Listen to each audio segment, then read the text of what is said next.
All right. All right, well, we'll go ahead and get started. So everyone, my name is Cicely. I'm the managing director here at the Relationship Foundation.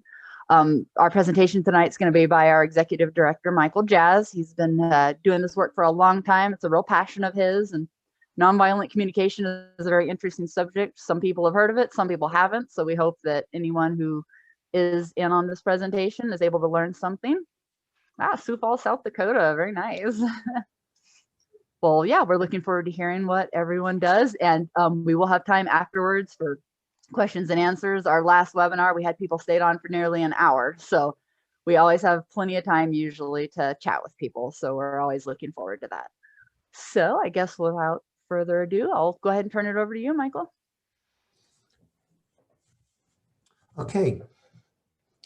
Tonight, as you know, the evening is about nonviolent communication. It's also known as NVC. Could you put your hand up if you know how to do that, if you've heard of NVC?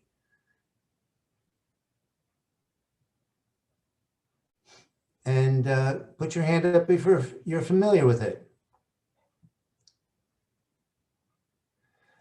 On one level, NVC really continues to open a door to potential to live with more ease and harmony.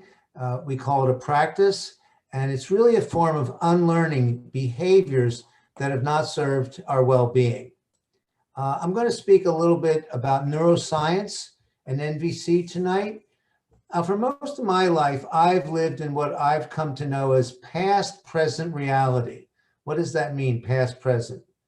Well, this is meant to say that I'm in the present, but generally I'm affected by my past disappointments, breakups, betrayals, things that haven't gone well. And to a great extent, these have influenced how I go through the day.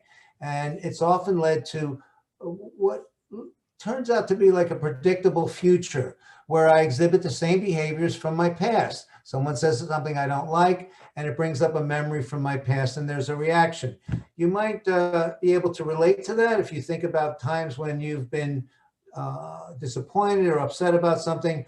A memory will come up about how it's happened previously in your life. And my conditioning to judge people from an early age kind of became an encoding in my subconscious system that lives in my sort of internal world.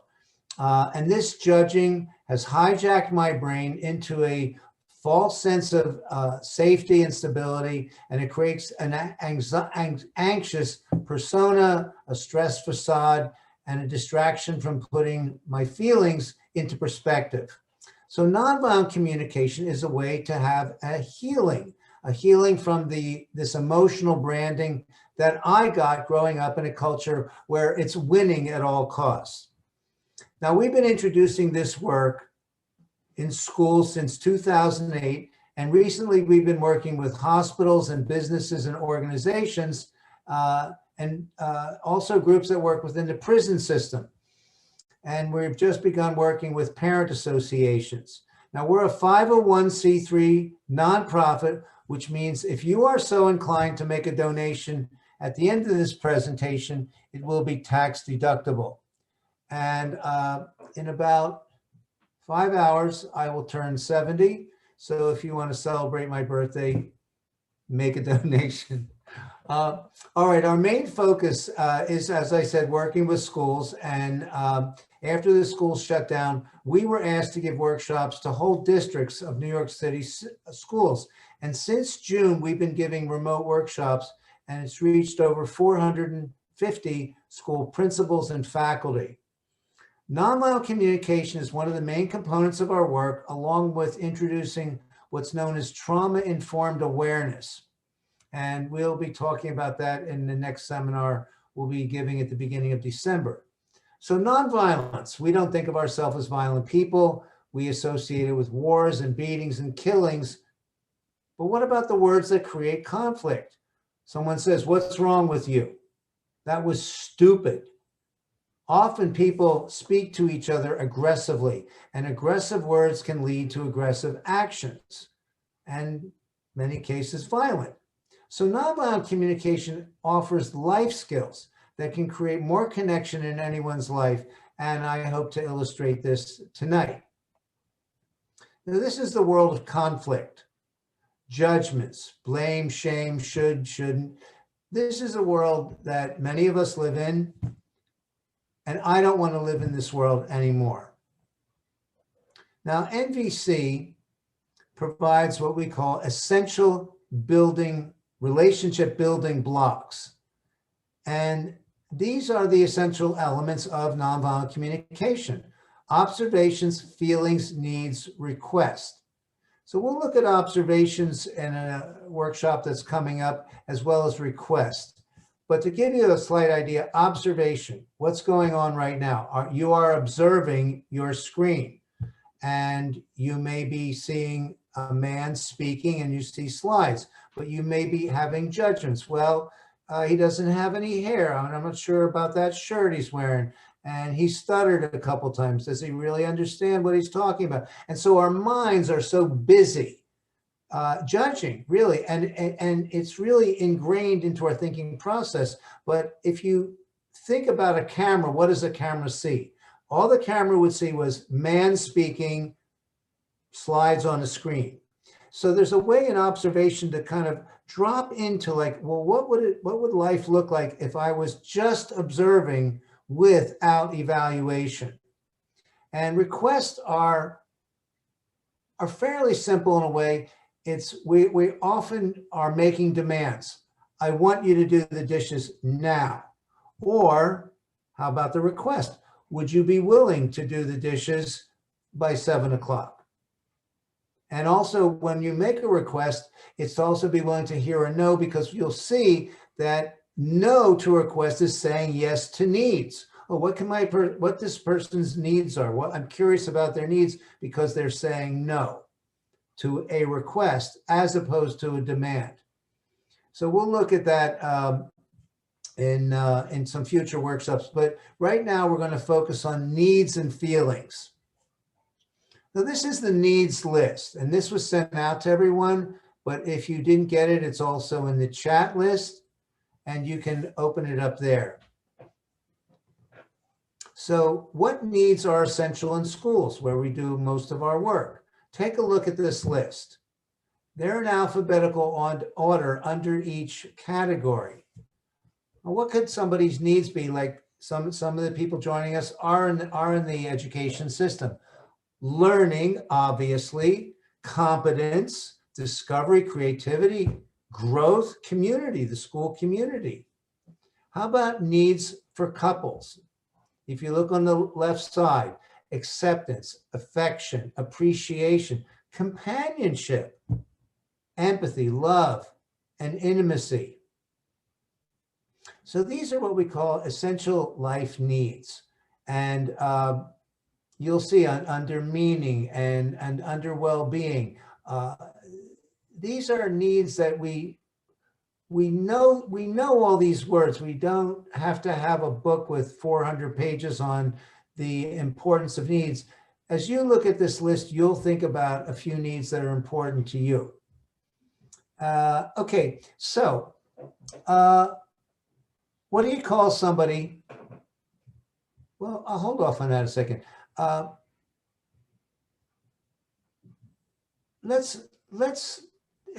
you take a moment and take out a piece of paper and a pen or pencil, or you can just type this right into your device.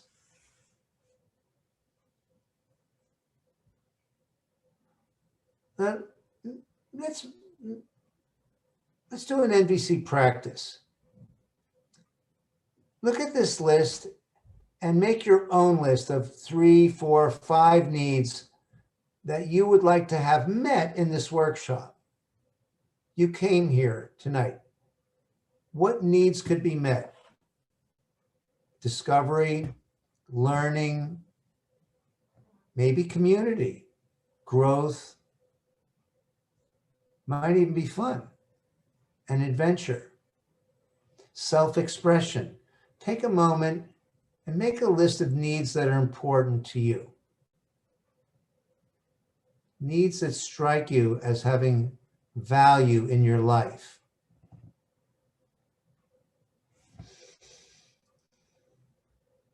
maybe put one or two of those needs into the chat box that are high on your list.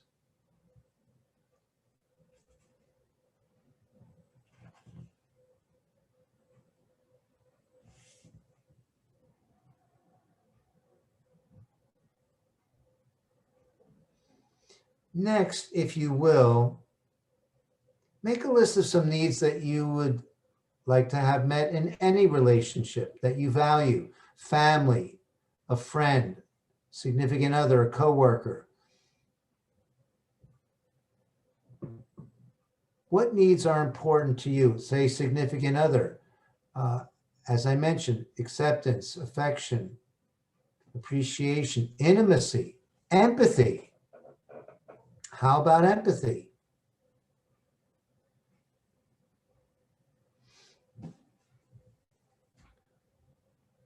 In the second column from the left, at the bottom is warmth. Something I didn't have growing up was warmth. And often through my life, I've met women. I'm heterosexual. And at first, I thought the way we got along was like, it was like this sense of like, it seems like I've known you my whole life. And then things didn't work out in a way, and that person distanced. And what was that need that wasn't met? Warmth. So of course that person seemed familiar because they were my mom, who I've written extensively about my parents on Facebook this week, who were doing the best they could. I dedicated my book. You can get my book, which is a collaboration of all of us at the project. It's on our website and you can download it. I dedicated my book to my parents because I came to realize they were doing the best they could with what they learned from grandma and grandpa, who were born when the light bulb was relatively new. Okay. Everyone has their list.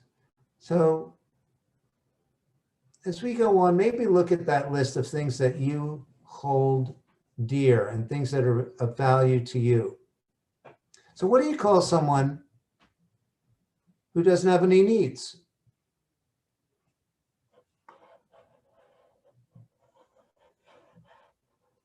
Please put a few of your answers in the chat box.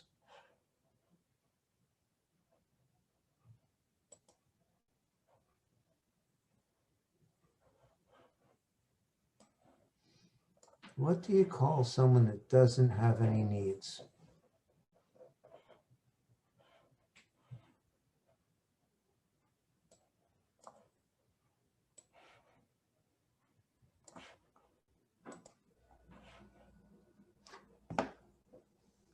Codependent, someone wrote. A robot. Lying. Someone that passed away. Well, a couple people said dead. Right. If you look in the middle of the second from the right, physical well-being, air, food, water, shelter. So needs are about life. These are things that we value. These define what activates our life force. Okay, let's go to the next slide.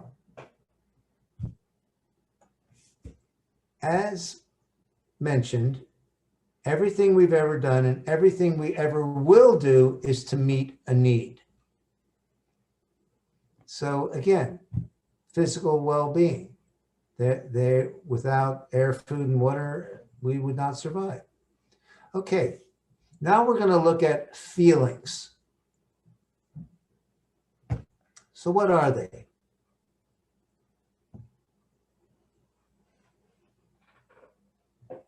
How do you feel when your needs are met? We just made a list of needs. How do you feel when your needs are met? Let's go to the feelings list.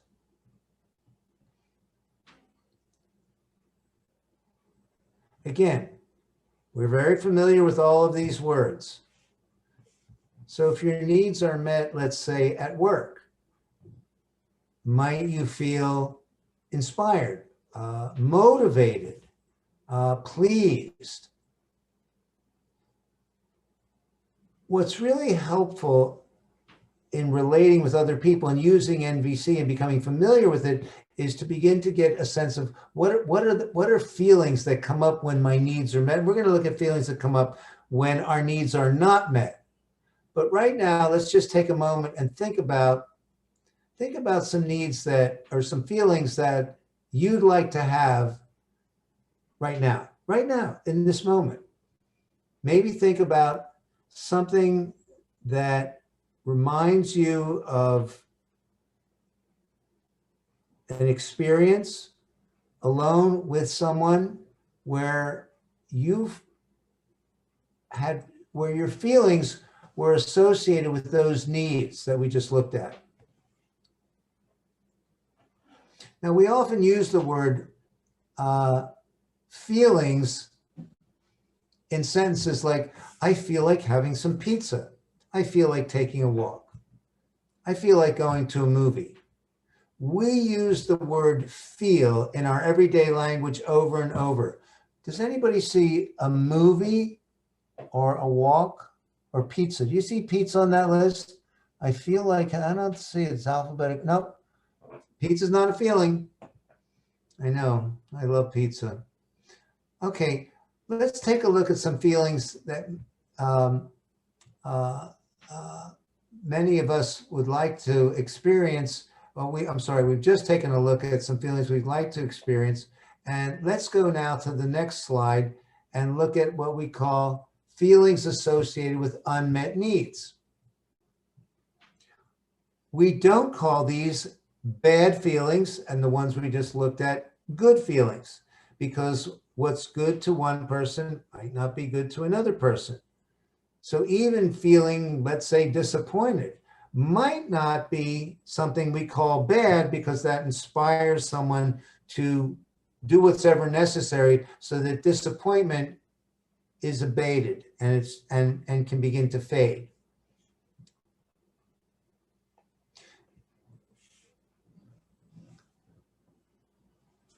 Feelings associated with unmet needs. Now, we didn't share about empathy tonight, and I want to briefly tell you about it. Often when we interact with people and someone shares a disappointment or something that was frustrating, let's say, for instance, I couldn't get any work done today because I couldn't get to sleep last night. You've had a conversation, or someone said something like that to you, or you said that to someone? Well, often what we'll do is what's called empathy blocking. You couldn't get to sleep last night. Oh, let me tell you about my night. One-upping.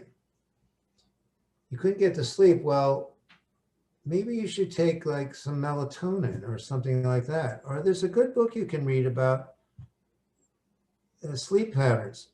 Unrequested advice. Has anybody ever been given unrequested advice from a family member, from a parent? If you're a parent, even from a child. Fixing and educating. Get that book. Well, you know, the day's over, so just relax. What's that? Consoling. Shouldn't you be glad you have a job? Discounting. Oh, analyzing.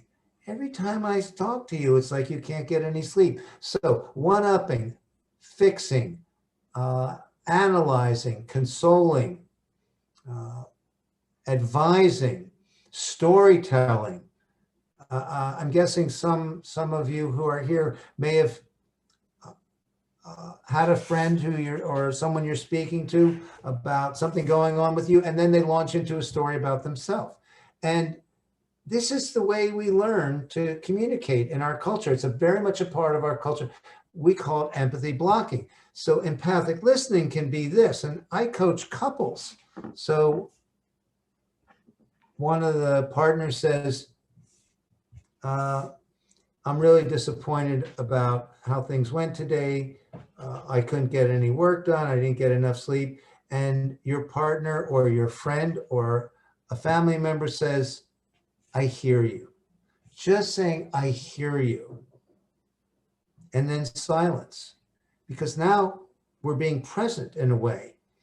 And we're being interested rather than interesting. Tell me more. This is something that when I share this with couples, one partner talks about or mentions something that they're upset about, and the other partner says, I hear you. Silence. Tell me more. Tell me more. How often in our lives have we heard someone say, tell me more? And especially if they're saying something that they're upset about that has to do with you. Oh, you didn't like the way I did that. Tell me more. And it starts to become habitual, and it's very freeing. So that's empathy. Blocking and empathic listening is simply being willing to say, I hear you. And one last thing, we don't have the slide in for this tonight, is what we call non-feelings. Now, what's a non-feeling? I never heard of a non-feeling before. Well, here's a couple examples. I felt disrespected by you. Let's go back to here we are. This is the feelings associated with unmet needs. I felt disrespected. I don't know what disrespect is. Were you angry? Were you frustrated? Were you annoyed? Were you anxious? Were you conflicted? Were you worried? So disrespect, what we're really saying when we say I felt disrespected, that you're calling that person someone who disrespects others. I felt judged by you. Oh, so that person is someone who I felt manipulated. I felt abandoned. We've heard that one, I think most of us. I felt abandoned by you when you didn't tell me everyone was meeting at the park. So you're someone who abandons people. But if you didn't get a message to go to the park, did you feel sad? Did you feel lonely? Were you unhappy? Were you frustrated? Were you maybe even resentful, confused? Non-feelings, manipulated, disrespected, judged, overworked. I felt overworked by this person. I don't know what overworked is. I don't know what what are the feelings? So being able to use the needs and feelings list gets us in touch with things that we value and how we feel when the things that we value and the needs are met, and how we feel when they're not met. Then when they're not met, we can learn to make a request. And we're going to have longer term workshops, half day and full day coming up, and we'll go into depth and we'll practice this more. And in fact, what do you do when you want to get good at a sport? A second language, a musical instrument, practice. What do you do when you want to get good at a relationship? Who ever heard of practicing relationships? This is what NVC is. It is a tool to practice relationships. Well, let's do a little practice in a moment here. But first, I want to say one thing about strategies. We're all familiar with this word. We all have strategies to meet our needs. So one strategy, those of you who are here tonight may have had a strategy for learning, for growth, for understanding, for self-expression would be you registered and came to this presentation. So that was a strategy that you had. Now, something that I learned about strategies, not tragedies. Well, several years ago, I was presenting this work at a high school in Queens. For those of you who aren't familiar with the layout of the city, but you've probably seen Queens in a movie, they have elevated tracks where the subways go. And I we had kids keep journals on how they saw relationships portrayed in society. And I told the kids we're going to start keeping journals. And when I asked the school if they could buy the kids' journals, they said, we don't have money for that. So I went to a 99-cent store in my neighborhood in the East Village in downtown New York. And I bought 54 of those 99-cent with the black and white marbled covers back and front. Came back to my apartment with 2 plastic bags filled with journals. Next day I left for school, got on my bike, went to the first subway, 14th Street and First Avenue, trudged down the stairs, got on the subway, went a few stops to Union Square.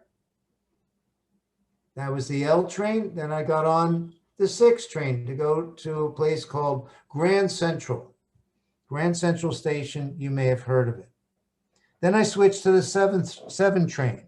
Now I'm on my 3rd train carrying these heavy journals around with me. And I get to Queens, to the Roosevelt stop, and the elevated trains have 2 sets of stairs. You go down the first step and there's a flat area, and then the steps continue. And as I was going down, heading toward the flat point, I saw someone coming up very slowly on the left side. And then I saw someone with that hurried look in their face entering the stairs. And I thought, if they go past that person going slow, they're going to cut me off. And I remember thinking, don't. They did. 2 words came to mind: thoughtless, inconsiderate. I won't tell you what words came to mind when I was judging people differently or more extensively before this work. Thoughtless and inconsiderate. Stopped dead in my tracks. I continued down the stairs, and as my foot touched the sidewalk, I asked myself a question. Well, I wonder what this person's strategy was to meet their needs. Well, now I'm starting to think like someone who's studying NVC. What was their strategy to meet their needs? Well, whatever their needs they had, maybe they were going to the hospital to visit their Aunt Eva, who met their needs for appreciation and acceptance and closeness and belonging and love and care and nurturing. Well, their strategy to get those needs met included cutting me off. But suddenly I imagined, well, what if they saved somebody's life who was drowning a week ago?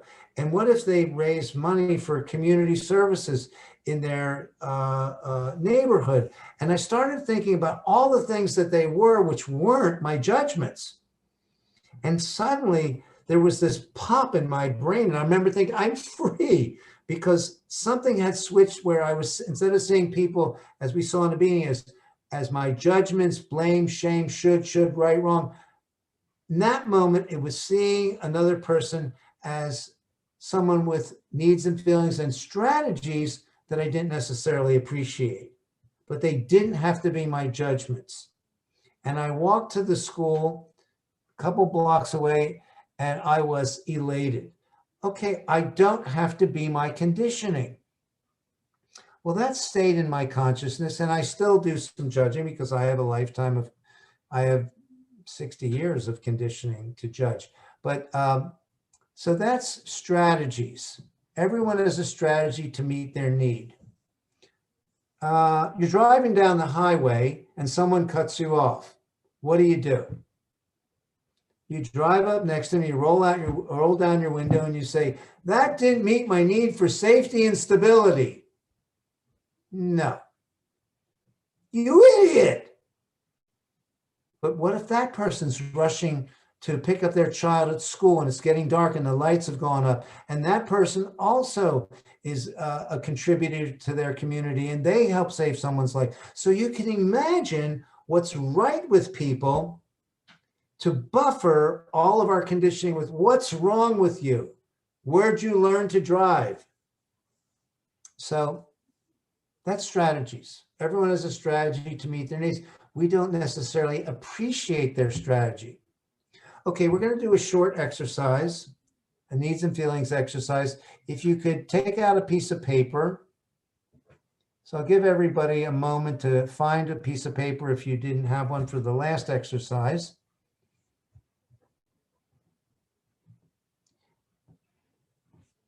And if you will,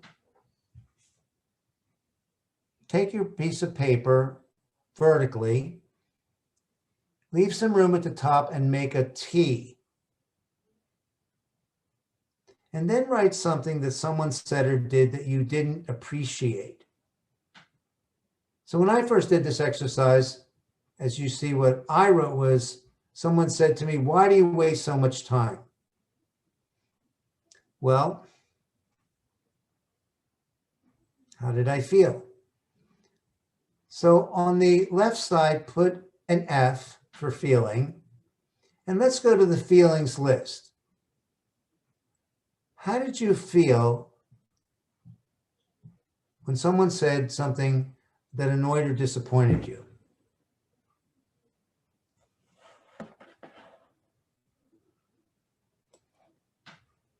Take a few moments, look at the feelings list. So when this person who was someone working with our project, I felt anxious, I felt worried, I felt frustrated, agitated, surprised. I felt stressed out. Okay, so make a list. Make your list of what feelings came up for you.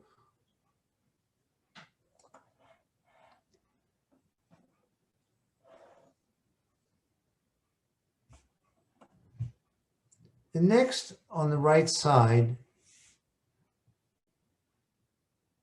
put an N or needs.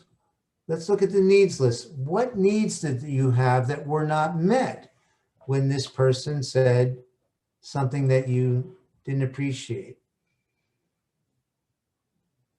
Well, I had a need when this person said, "Why do you waste so much time?" I had a need for appreciation. I had a need for consideration. So right away, I'm calling him inconsiderate, judgment. I had a need for friendship as well and respect. Now I'm starting to think about, how am I feeling and what am I needing when my needs are met or not met? I needed peace of mind. I would have liked to have had clarity. Why do you waste so much time? Well, what is that? Wasting time.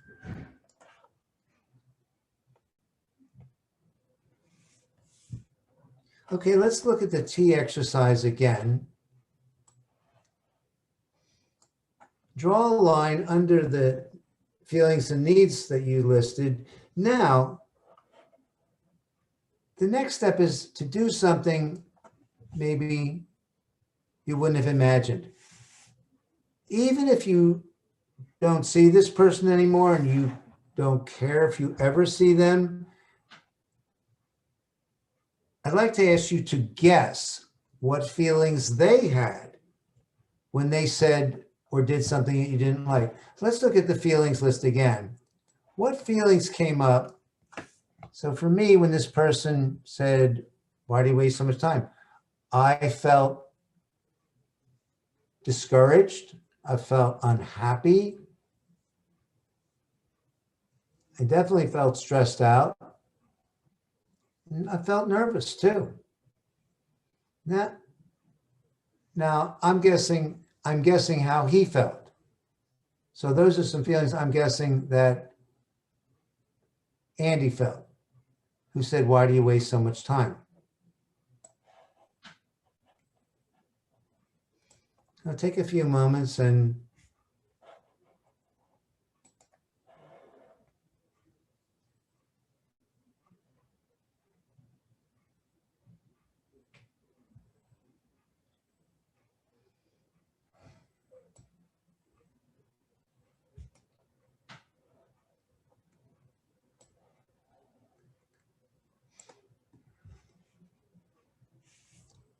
Okay, let's go to the next slide. And on the right side, needs. What were this person's needs? What could they have been?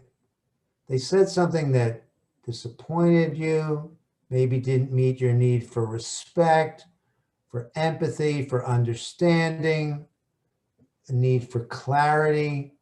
Let's look at the needs list again. What needs do you think this person might have had?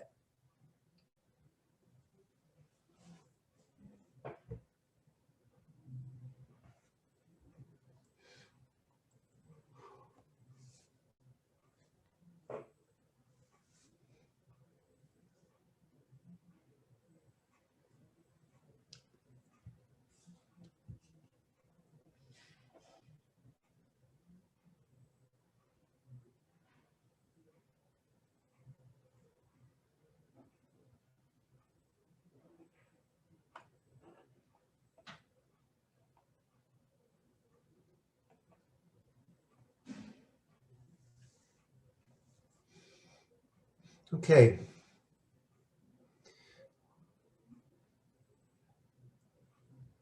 If we were to look at this as a chart, starting from 0 to 100, did you have a little more understanding about this person?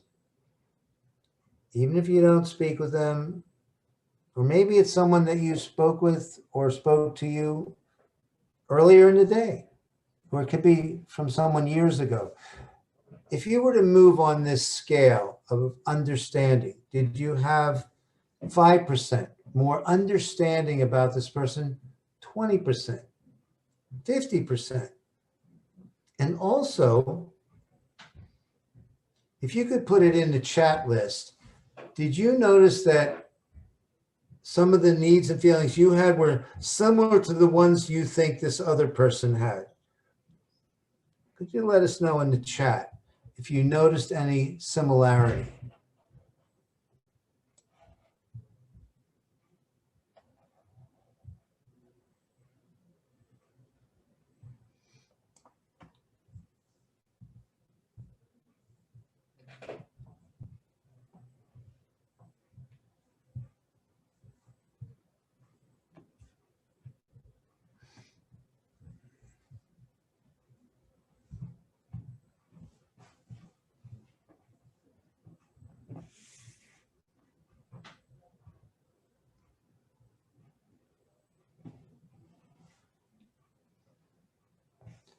Okay.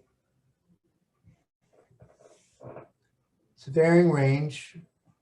Some people notice very similar needs and feelings. Some just saw a few and some saw quite a few. So it depends on each person, depends on each situation. Okay. So let's go to the next slide. And this is what we call the world of greater possibility.